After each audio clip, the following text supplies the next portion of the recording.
अस्सलाम वालेकुम, मैं हूँ अलीना शिकरी। आप देख रहे हैं मेरा वीलॉग और आपने शेयर, लाइक, सब्सक्राइब करना भूलना नहीं है। Thank you so much. आप सबकी सपोर्ट, आप सबके इनकरेजमेंट, आप सबकी अप्रिसिएशन, आपके कमेंट्स, आपके भरपूर साथ के साथ हम 50,000 सब्सक्राइबर्स क्रॉस कर चुके हैं और हमारी यूट्यूब फैमिली अब ग्रो कर रही है। साल 2026 का आगाज है और बड़े अच्छे नोट पे, बड़े एक्साइटेड नोट पे मेरे लिए भी इसका आगाज हो रहा है और मैं दुआगो हूँ कि आप सबकी जिंदगियों में साल 2026 बहुत सारी खुशियां लेकर आए हमारे मुल्क के लिए कि साल 2026 नया साल हम सब के लिए पीस, अमन, तरक्की, खुशहाली ये जर्नी कायम रखूंगी आप लोगों के लिए। और ये अनफिल्टर्ड ओपिनियन जो है इसका सफर बड़े दूर तक जाएगा और आप लोग को हम अपडेटेड रखेंगे। 2025 ऐसे ही गुजर गया, एक बहुत ही केओटिक, एग्जॉस्टिव, एक बहुत ही तनाव का एक माहौल था जो कि पूरे साल हमें नजर आया। उस हवाले से बहुत दिल जो है वो नाउमीद भी हुआ, लेकिन फिर देन उनकी होप जो है वो रहनी चाहिए। और इस होप से और इसी नोट पे एक नए साल का हम सब आगाज कर रहे हैं। दुआ यही है कि जो स्टेबिलिटी है वो मुल्क में आए और पाकिस्तान भी तरक्की, जो हमें हुक्मरान बोलते तो बहुत सुनाई देते हैं, लेकिन वी रियली विश के पाकिस्तान वो तरक्की की मनाजिल तय करते हुए नजर आए जो हमारे मुल्क के क्रिएटर्स थे, जो फाउंडर्स थे, उनकी जो विजन था उसके मुताबिक हमें मुल्क चलता हुआ दिखाई दे। अभी कायदे आज़म मोहम्मद अली जिन्ना साहब की हम बर्थडे सेलिब्रेट कर रहे थे, लेकिन अफसोस के साथ हमें वो प्रिंसिपल्स पे भी हम नहीं देखते कि हमारे आज के हुक्मरान हमें उस प्रिंसिपल्स पे कहीं ना कहीं, मतलब उनको तो वो पढ़ने की जहमत भी नहीं करते, सिर्फ वो उनको रटा रटाया स्पीचेस दे दी जाती हैं मखसूस ओकेजन्स के लिए और वही दोहरा दिया जाता है। Let's take a snapshot. मैंने आज बहरहाल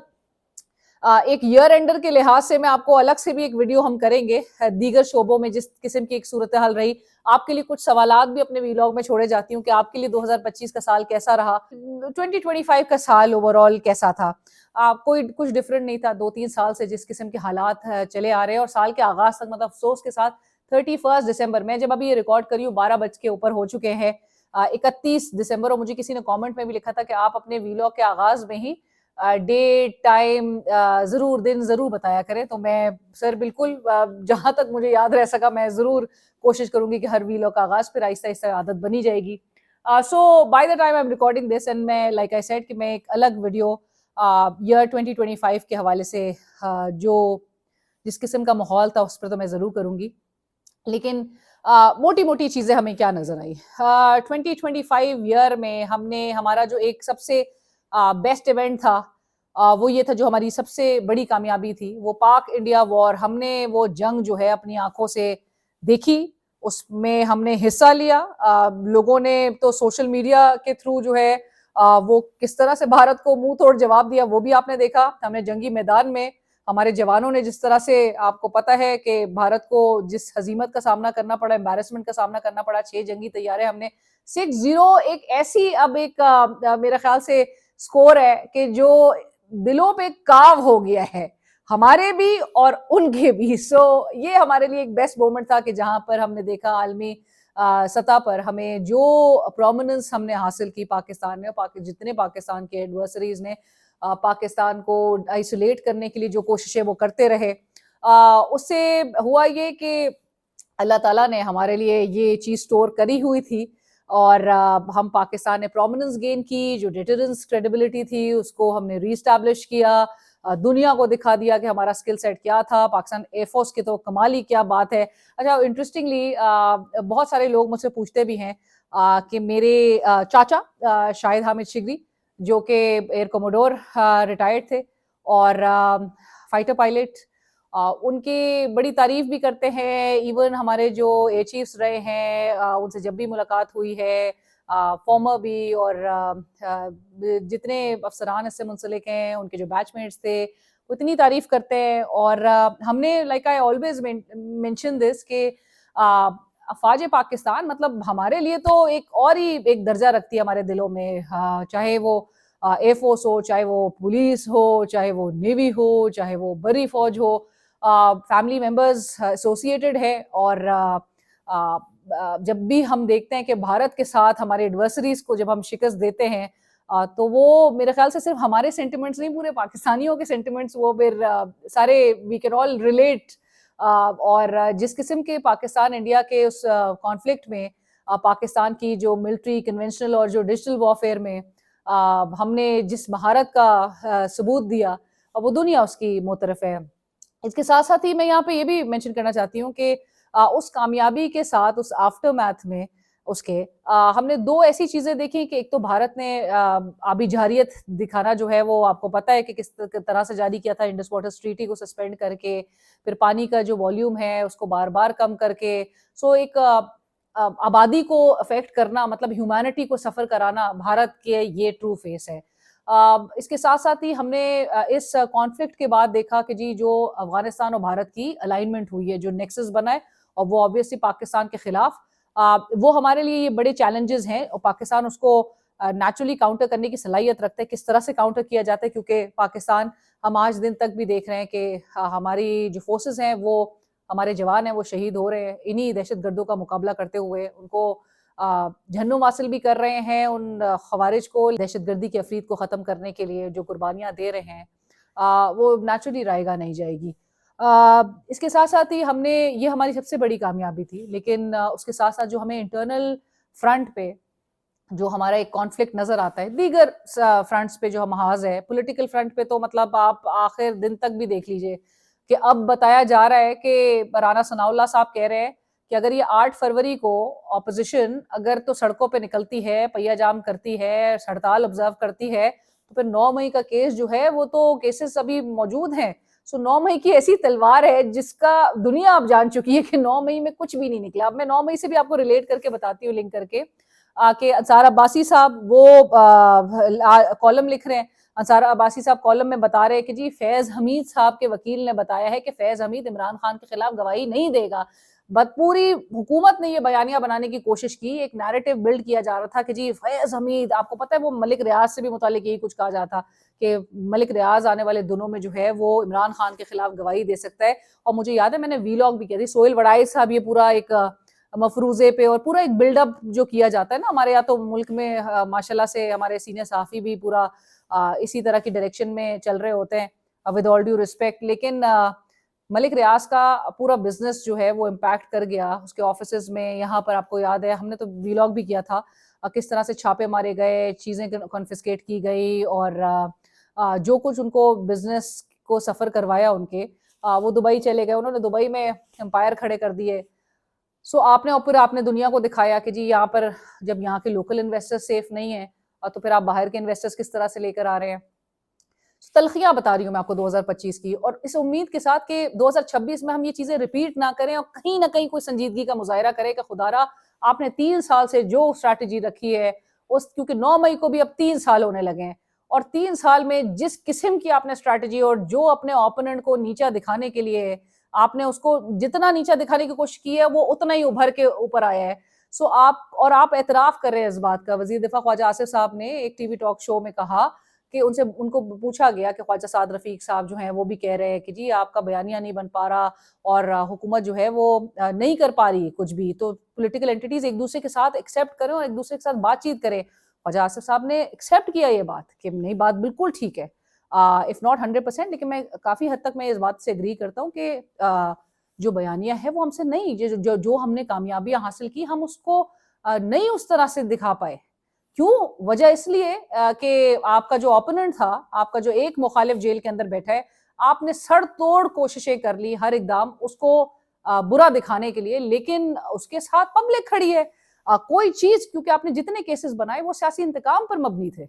आपने पॉलिटिकल अपनी वेंजेंस में उसके साथ पूरा इंतकाम लिया, भरपूर इंतकाम लिया आपने। पूरे 2025 में उसके एक केस की अपील नहीं लगने दी जो सजा उसको मिली है। एक इमेजिन करें, अपील तक नहीं अगर कोर्ट में लग सक रही है, फिर आपने लेजिस्लेशन पे लेजिस्लेशन करके जिसको आईने पाकिस्तान पे एक असॉल्ट करार दिया जा रहा है। 26वीं तरमीम आपने पिछले साल की, इस साल आपने 27वीं आईनी तरमीम की, और अब नया साल आ रहा है तो आपने मजीद 28वीं तरमीम की, आपने पहले से बातें शुरू कर दी। सो आपने अवाम का नहीं सोचा, आपका सिर्फ हदफ ओपोनेंट था। उस ओपोनेंट को कंट्रोल और काउंटर करने के लिए आपने सारी तरमीम की, लेकिन साल के आखिर तक अगर आप ये कह रहे हो कि हम बयानिया नहीं बना पाए, या 9 मई जो है उसके केसेस अभी भी मौजूद हैं, अगर तो ये 8 फरवरी को, तो दैट मीन्स कि आपकी लेजिस्लेशंस भी किसी काम नहीं आई, आपके तमाम बयानात किसी काम नहीं आए, आपके तमाम कोअर्जन टैक्टिक्स काम नहीं आए, ऑप्रेसिव आपके मूव्स काम नहीं आए। आपने फैज हमीद के साथ पूरा एक नेक्सस का बताया और मुसलसल हमें 2-3 साल हमने ये रिपेटिटिव स्टेटमेंट्स देखी हुक्मरानों की तरफ से, ओ जी फैज बाजवा इमरान गठजोड़, फैज बाजवा इमरान गठजोड़,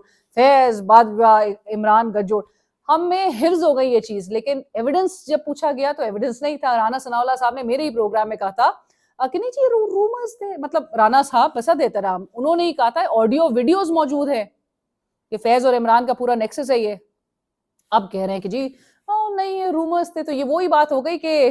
वो जो एसएचओ लेवल के बंदे एक टेबल के नीचे था, एक कुर्सी के पीछे छुपा हुआ था जबान पाक में। सो ये इस किस्म की बातें थी जो कि कोर्ट ऑफ लॉ में प्रूव आज तक नहीं हो सकी। और आपने ऑलमोस्ट 3 इयर्स होने को आ रहा है और 3 साल में आपने ना सिर्फ इमरान खान या उसकी पार्टी क़यादत, जिसकी आप देख रहे हैं एक उनमें से खातून जो कि कैंसर सर्वाइवर है, दीगर अफराद जो कि एक मुश्किल जेल काट रहे हैं, मुश्किल सोबतें बर्दाश्त कर रहे हैं, उनके अलावा एक बहुत बड़ी तादाद है उन नौजवान सपोर्टर्स की कि जिनके आपने फ्यूचर्स आपने बर्बाद कर दिए हैं, आपने उनका मुस्तकबिल रुइन किया है। उनके मुस्तकबिल के 3 साल मुझे याद है आज तक कि मैं साकिब निसार साहब की अदालत में उस वक्त मौजूद थी कि जब तलाल चौधरी साहब की कंटेम्प्ट ऑफ कोर्ट की प्रोसीडिंग चल रही थी। कामरान मुर्तजा साहब उनको रिप्रेजेंट करे थे, उनके वकील थे और साकिब निसार साहब उस वक्त चीफ जस्टिस थे। उन्होंने कहा कि जी चलाएं, और आपको याद होगा तलाल चौधरी साहब ने जजेस के बारे में कहा था, ओ जी उठा के फेंको इन बुतों को, और ये वो इस तरह करके उन्होंने जलसे में बड़ी जोश खिताबत में आके बहुत कुछ बोल गए थे। तलाल चौधरी साहब उस कोर्ट में हाथ बांध के सर झुकाकर शर्मिंदगी के साथ खड़े हुए थे, मैं वहां मौजूद थी। कामरान मुर्तजा साहब उनके वकील कह रहे थे कि जी मेरे जो क्लाइंट हैं, मेरे क्लाइंट का पूरा एक सियासी मुस्तकबिल वो एट स्टेक है, क्योंकि 5 साल की डिस्क्वालिफिकेशन वो सामना कर रहे थे। ये नौजवान हैं, नौजवान सियासतदान हैं, इनके मतलब इनके साथ कोई रियायत बरती जाए, इनसे हो गई ये भूल, ये शर्मिंदा है। मेरे क्लाइंट को जो है वो मेरा 5 साल का करियर जो है वो एट स्टेक है। उस वक्त तलाल चौधरी साहब को बताया जा रहा था कि ये जी नौजवान सियासतदान है, 5 साल का करियर जो है वो एट स्टेक है। इस वक्त जो नौजवान जेलें आपने जो भरी हैं जिन नौजवानों से, वो क्या कर रहे थे? वो एक पार्टी को उसकी सपोर्ट में बाहर निकले थे। शफी जान साहब भी कह रहे थे कि भाई कैंट में आपने कैसे, एक सीएम को तो आप दाखिल होने नहीं दे रहे, इतनी सिक्योरिटी होती है, दाखिले पे इतनी सिक्योरिटी होती है, आप ऐसे नहीं जा सकते। उस दिन सिक्योरिटी किधर थी? आपने जो वर्कर्स और जो नौजवान बच्चे थे जिनको आपने जेलों में फेंका हुआ पिछले 3 साल से, क्या उनको सबक सिखाने के लिए कि जी वो इमरान को अपने दिल से निकाल दें, सपोर्ट में अपना एक इस मुल्क में रह के एक नौजवान हैसियत से आपने सोचना छोड़ दे, सोचने समझने की सलाहियत बिल्कुल जीरो कर दें, क्योंकि आपने वही कुछ सोचना और वही कुछ समझना है, उसी डायरेक्शन पे चलना है जो हमने आपको बताना है। ऐसा क्यों किया जा रहा है नौजवानों के साथ? आप मतलब खेल रहे हैं उनके मुस्तकबिल के साथ। आपने 3 साल, सिर्फ वो तलाल चौधरी साहब के 5 साल पे बड़ा दुख था सबको, लेकिन यहाँ 3 साल आप माइनस कर दें, आपने ऐसा उनका फ्यूचर डार्क किया है उन बच्चों का जो जिनका अभी भी आसार नहीं है जेल से बाहर निकलने का। और कितने तो बाहर आए हैं बीमारियों के साथ, बाहर आके जो है कितनों की शहादतें हुई हैं, वो सब लोगों के अब ये रिकॉर्ड का हिस्सा है। सो इतनी बर्बरियत 2025 में भी, इस साल को भी आपने ऐसी गुजारा, और इस ईगो के साथ, इस वेंजेंस के इस मोड में कि सिर्फ और सिर्फ खौफ आता है कि इन एक्शंस के बाद, बिकॉज फिर एक डिवाइन इंटरवेंशन भी होती है और डिवाइन इंटरवेंशन में आपको कॉन्सिक्वेंसेस फेस करने होते हैं। सो जुल्म करते वक्त जो है वो सोचना चाहिए, एक जरा एक इंसानियत के लिए ना एक सॉफ्ट कॉर्नर होना चाहिए। क्या कर दिया इन लोगों ने ऐसा? मतलब आप अपने दुश्मन से, अभी देखें यार सादिक साहब, वो जयशंकर से ढाका में एक हाथ मिला रहे थे, शेक हैंड कर रहे थे, आपने देखा होगा। यहाँ पर पूरा मुसलसल पिटा गया इस बात पे कि जी नौरीन नियाजी ने इंडिया टुडे में जाके, वो इंडियन चैनल पे जाके इंटरव्यू दे दिया, ओ जी दुश्मन चैनल पे, और जी इंडियन टीवी पे, और ये जी दुश्मन के एजेंडे पे। अयाज सादिक साहब स्पीकर कौमी असेंबली, वहां के वजीर खारजा से जयशंकर से हाथ मिला रहे थे ढाका में, और बड़े खुशगवार वो फोटो, पूरा चैनल जो है आज बहुत फखरिया अंदाज में इसको टीवी चैनल्स पे चलाया जा रहा था। सो मैं तो सिर्फ मवाजना करना चाहती हूँ नौरीन नियाजी का बैठ के उस टीवी चैनल पे, उसको एक जवाब बना के एक पूरा प्रोपेगेंडा या पूरा एक नैरेटिव बिल्ड करना, और यहाँ पे अयाज सादिक की खुशगवार, वही भारत जिसने आपका इंडस वाटर ट्रीटी सस्पेंड किया हुआ आज तक, वही भारत जिसने आपके बच्चों को मारा है, यहाँ पे सिविलियंस को, आपके लोगों को शहीद किया है, वही भारत जिसने अनप्रोवोक्ड आपके मुसलसल बॉर्डर्स को एंगेज रखा हुआ। सो इस किस्म की पूरी भारत की कोशिशों और एनमिटी के बावजूद आप उनके साथ हाथ मिला रहे हैं और खुशगवार माहौल में और हंसते मुस्कुराते हुए वो उस चेहरे के साथ, और उस पर किसी को कोई प्रॉब्लम नहीं है। लेकिन प्रॉब्लम हुई तो जी ओ नौरीन न्याजी इंडिया के चैनल पे बैठ गई थी। सो ये जो हिपोक्रेसी है मेरे ख्याल से इसको दूर करना चाहिए। और अब जरा आते हैं ह्यूमैनिटेरियन क्राइसिस के भी। आपने पॉलिटिकल तो देख लिया, पॉलिटिकल में तो कोई गुंजाइश ही नहीं दी जा रही, और अभी भी 9 मई की जो राइफल है उसको रीलोड कर लिया गया है, क्योंकि आपने जहां पीटीआई ने कोई मूव करनी चाहिए और जो कि इनको डर है वहां पर, और पीटीआई को मेरे ख्याल से हम जो लास्ट वीडियो पे भी बात कर रहे थे कि पीटीआई क्या करे, पीटीआई कुछ कर रही है जो जेन्युइन जो उसकी कयादत है वो कुछ करना चाहती है, वो पब्लिक को मोबिलाइज करने की तरफ आती है, तो अंदर से ही उठ खड़े होते हैं ऐसे अवामिल, जो कि ऐसे अनासिर जो कि मजाक ही तमस्खर उड़ाना शुरू कर देते हैं। अब सलमान राजा साहब की एक तस्वीर सर्कुलेट कर रही है कि वो अडियाला जेल के बाहर गुज़िश्ता रोज की सर झुकाए वो खड़े हुए हैं सड़क पर, और शदीद फिर एक तस्वीर है कि जहाँ पे वो शदीद ठंड में बैठे हुए हैं दीगर 1-2 लोगों के साथ। तो उस पे मोने सिलाई साहब ने कमेंट किया कि ये पुलिस जो है उसका रुख दूसरी तरफ क्यों है, यानी वो बताने की कोशिश कर रहे थे कि ये पूरा एक गिमिक्स है या पूरा स्टेज्ड है कि सलमान अकरम राजा एक तरफ हैं लेकिन पुलिस उनकी तरफ नहीं देख रही है, पुलिस दूसरी तरफ देख रही है। इन शॉर्ट एक इम्प्रेशन दिया जा रहा है लोगों को कि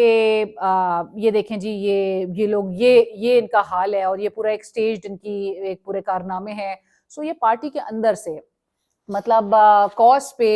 अगर सारे एक पेज पर ही ना हो तो इमरान खान साहब तो इमेजिन करें, अब 3 साल होने को आ रहा है, ये साल भी उनका जेल के अंदर गुजर गया और निकलने की कोई बाहर आसार तब तक नहीं नजर आ रहे जब तक पार्टी के अंदर जो है वो इस किस्म की बिकरिंग हमें नजर आती रहेगी, इस किस्म का माहौल हमें नजर आता रहेगा जो कि ना पब्लिक को मोबिलाइज होने देंगे, गैल्वनाइज ना होने दें, मास मोबिलाइजेशन की तरफ ना लेकर आए, ना खुद कुछ करेंगे ना दूसरे को किसी को कुछ करने देंगे। और जो पीएमएलएन थी जो कि बहुत थ्रेटन फील करी थी सोहेल आफरीदी के लाहौर दौरे से, उस लाहौर दौरे को कम्प्लीटली डिफ्यूज करना या सबोटाज करने के लिए भी हमें बड़े बयानात नजर आ गए। सो बहरहाल ये हमें कुछ पूरे मनाजिर नजर आए, इसमें जो मीशत जिस गिरावट का शिकार रही, जिस तरह सफर करती रही वो आपके सामने है। अवाम को हमने क्या दिया है, almost 45% living under poverty line, गुर्बत की सतह से नीचे रह रहे हो, 22% डिजिटल सेंसस आपको कहते हैं 22% आपके मुल्क की आबादी वो अनएम्प्लॉयड है, 1 करोड़ 80 लाख नौजवान इस मुल्क में फारिग बैठा है। मतलब आप सोचे कि, और फारिग बैठना वैसे आपस की बातें बनता है क्योंकि जो ओहदे हैं जिन उन ओहदों पे तो आपको पता है रिटायर्ड अफसरान नहीं उनको लगाया जा रहा है, हर तरह से कॉम्पनसेट किया जा रहा है। सो नौजवान हमारा किधर फिट इन ये कर पाएंगे, नौजवान अपने लिए जो है वो खुद ही रास्ता निकालेगा, बिकॉज यहाँ पर एक बहुत बड़ी मतलब 1 करोड़ 80 लाख एक छोटा नंबर नहीं है और ये बतदरीज इसमें इजाफा हो रहा है। काफी लोग मैं जब बाहर आउटडोर शोज के लिए लोगों से इंटरेक्ट करने जाती हूँ तो लोग जो है वो इस तरह की बातें करते हैं कि जी हम सिर्फ वेट कर रहे हैं, हमने बाहर अप्लाई किया हुआ है, स्टूडेंट्स बताते हैं। सो आप इमेजिन करें द काइंड ऑफ होपलेसनेस जो प्रिवेल कर रही है अमंग्स यूथ इस मुल्क में, जिसका नहीं इदराक हुआ हो रहा, नहीं सोचा जा रहा। और इस हवाले से क्या कुछ करने की ज़रूरत है, ये हुक्मरान सिर्फ रिवायती हमें तकारीर तो नज़र आती है, लेकिन